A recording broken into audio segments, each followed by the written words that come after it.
Mga Mars, meron tayo ditong dalawang suha. Look ba, no? Kung ano man tawag nyo. Tara, balatan natin. Okay, first time ko man magbalat.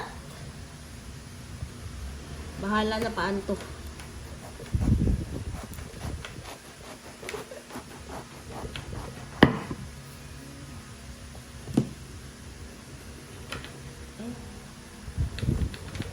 Wow. Ang bango.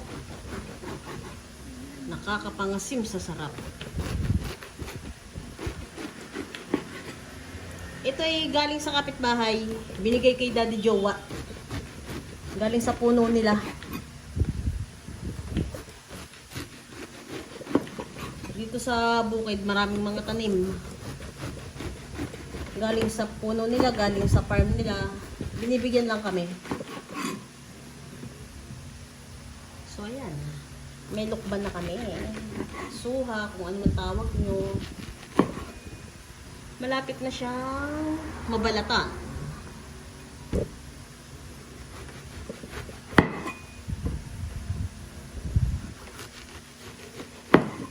Yan, malapit na.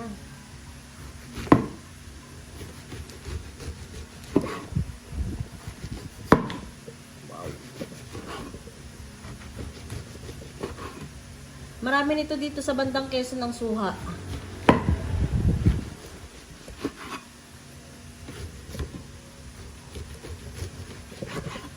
Ay, natutuklap na. Baka madala ang laman, sayang.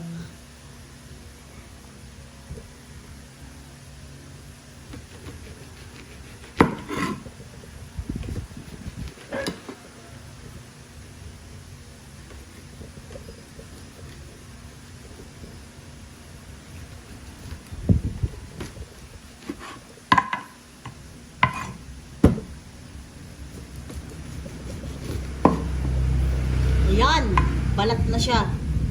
Ihiwain lang natin sa gitna at ating bubukahin. Ayan, tas ating titilad-tilad rin. Hiwa, tilad, kung ano man ng ano. Ayan. Masama ang aking pagkakahiwa at first time. Yung iba kasi may mga way ng paghihiwa para hindi madala yung laman ng suha, yung mga ganito, oh. Pero at least may laman pa rin natitira.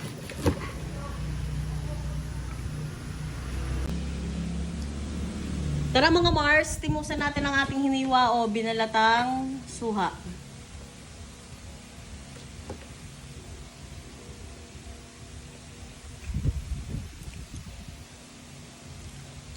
Ang sarap, fresh na fresh. Fresh from kapitbahay. Hindi ko ito mauubos.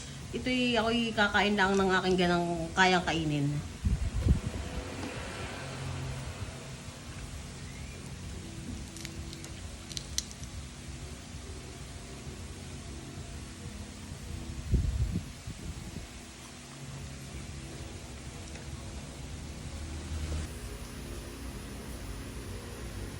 Masarap na yung kinakain mo. Hindi naman masyadong maasim.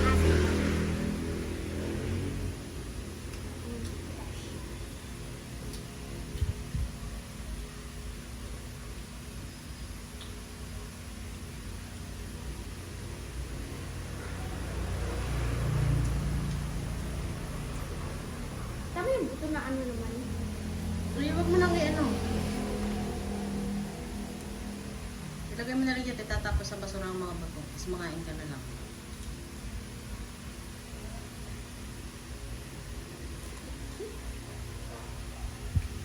Hi ka sa aking vlog. Shoutout ka sa mga taga Marichi. Shoutout ka kay Ate Isabel. Shoutout ikaw. Sabihin mo, hi Ate Isabel. Hindi naman ako matanda para mag-vlog. Pwede naman ito sa bata, sabihin mo, hi Ate Isabel, hi Ninang. Shoutout kay Lola. Sabi. Di ba naman? Sabi.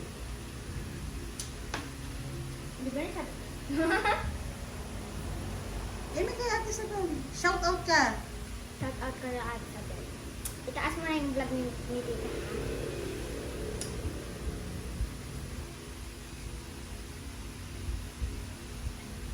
Practice to.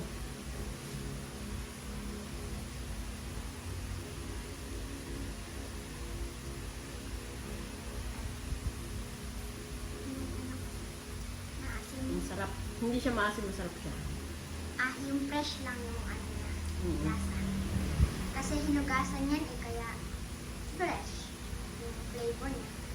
Pagkabukas nga lang, ang bango na agad, di ba?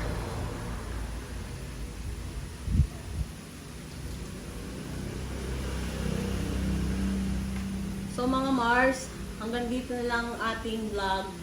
Maraming salamat sa panonood. Ingat tayo lagi.